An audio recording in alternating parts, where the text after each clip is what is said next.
भागवत महापुराण की रचना करने के बाद श्री वेदव्यास जी ने अपनी पवित्र लेखनी को विराम दे दिया, क्योंकि इसके बाद लिखने के लिए कुछ शेष नहीं बचा। इसके बाद फिर कुछ कहने के लिए नहीं बचा। इसलिए वेदव्यास जी ने भागवत की रचना के बाद फिर कोई रचना नहीं। और श्रीमद् भागवत महापुराण में विशुद्ध भागवत धर्म, वैष्णव धर्म का वर्णन किया।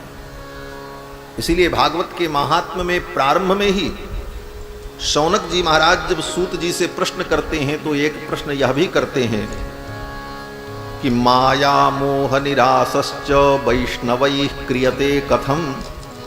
यही प्रश्न किया कि वैष्णव जो भगवान के भक्त हैं, वैष्णव का मतलब जो भगवान विष्णु को परम तत्व के रूप में स्वीकार करता हो।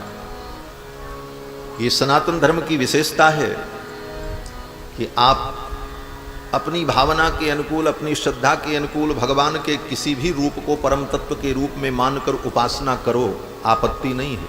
इसीलिए अनेक संप्रदाय हैं, अनेक मत हैं और पंथ हैं,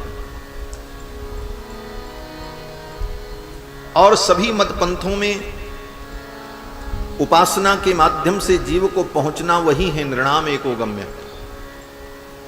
लेकिन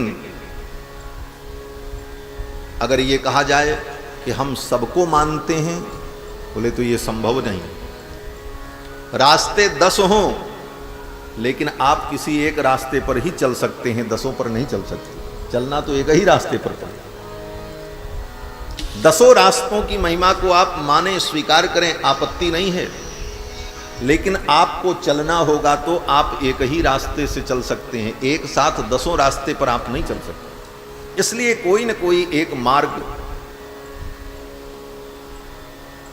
जिस मार्ग से हम अपने गंतव्य तक पहुंचें, तो ब्रह्म परमात्मा के चरणों तक पहुंचने के अनेक मार्गों में एक मार्ग यह भी है कि वैष्णव सिद्धांत के अनुसार भगवान श्री विष्णु को परम तत्व के रूप में मानकर उनकी उपासना करते हुए, उनकी भक्ति करते हुए, उनका गुणानुवाद करते हुए हम माया के दोष से मुक्त होकर के शुद्ध विशुद्ध पवित्र होकर परमात्मा के चरणों को प्राप्त कर लें।